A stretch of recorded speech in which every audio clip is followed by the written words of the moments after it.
उत्तर प्रदेश की राजधानी लखनऊ में बहुजन समाज पार्टी की प्रमुख मायावती ने एक बयान में बांग्लादेशी हिंदुओं की स्थिति पर चिंता जताई है। उन्होंने आरोप लगाया कि पड़ोसी देश बांग्लादेश में बड़ी संख्या में हिंदू, विशेषकर दलित और कमजोर वर्ग के लोग अपराधों के शिकार हो रहे हैं। मायावती ने कहा कि कांग्रेस पार्टी इस मुद्दे पर चुप है और वो केवल मुस्लिम वोटों के लिए ध्यान आकर्षित कर रही है। मायावती ने कांग्रेस, समाजवादी पार्टी और उनके समर्थकों को एक ही सिक्के के दो पहलू करार दिया। उन्होंने कहा कि इन दलों ने देश के सामाजिक राजनीतिक ढांचे को नुकसान पहुंचाया है। इस स्थिति में उन्होंने बीजेपी नीति, केंद्र सरकार से अपने कर्तव्य का पालन करने की अपील की ताकि बांग्लादेशी दलितों को और नुकसान ना उठाना पड़े। उन्होंने मांग की है कि इन लोगों को उचित बातचीत के माध्यम से भारत वापस लाया जाना चाहिए, क्योंकि कांग्रेस की गलतियों के कारण ये लोग पीड़ित हो रहे हैं। ज्यादा दुख की बात यह है कि जिनकी बदौलत से संसद में दलित वर्ग के सांसद पहुंचे हैं, मेंबर पार्लियामेंट पहुंचे हैं, वो भी अपनी अपनी पार्टियों के आकाओं को खुश करने के लिए दलित उत्पीड़न के मुद्दों पर अधिकांश चुप ही बैठे हैं। चाहे वो दलितों के उत्पीड़न का मामला अपने देश का हो या फिर बांग्लादेश का हो। तो वहीं दूसरी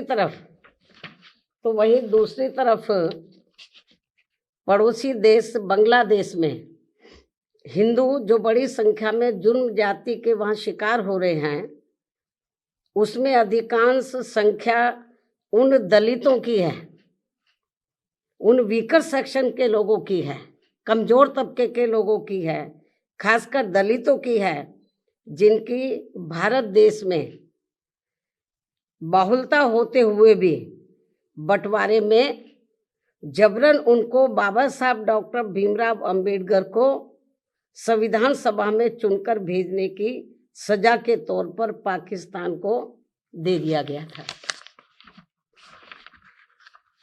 इस प्रकार बाबा साहब डॉक्टर भीमराव अंबेडकर संविधान सभा में बंगाल के जिस जैसोर खुलना क्षेत्र से चुनकर आए, तो उसे हिंदू बाहुल्य क्षेत्र होने के बावजूद भी षड्यंत्र के तहत पहले पाकिस्तान के हवाले कर दिया, जो अब बांग्लादेश में है। वो क्षेत्र अब बांग्लादेश में है, और जिस क्षेत्र को पहले पाकिस्तान के हवाले कर दिया था, जो अब बांग्लादेश में है, तो हिंदुओं में भी अधिकांश संख्या वहां वीकर सेक्शन की थी, जिससे फिर बाबा साहब डॉक्टर भीमराव अंबेडकर वहां से इस्तीफा देकर भारत वापस आ गए बांग्लादेश से। और ये सब जातिवादी खेल कांग्रेस पार्टी का था। और अब जब वहां इनका शोषण हो रहा है, तो विपक्ष की ये मुख्य पार्टी इस पर चुप है। कांग्रेस पार्टी चुप है, और अब वह केवल मुस्लिम वोट के लिए संभल चिल्ला रही है। इस मामले में कांग्रेस, सपा व इनके समर्थक दल एक ही थाली के चट्टे बट्टे हैं। ऐसे में बीजेपी व उनके नेतृत्व में चल रही केंद्र की सरकार अपनी जिम्मेवारी को आगे बढ़ चढ़कर निभाए, ताकि शोषण का शिकार हो रहे दलित वर्ग के लोगों का वहां और ज्यादा शिकार ना होना पड़े, जिनकी तादाद वहां बहुत ज्यादा है।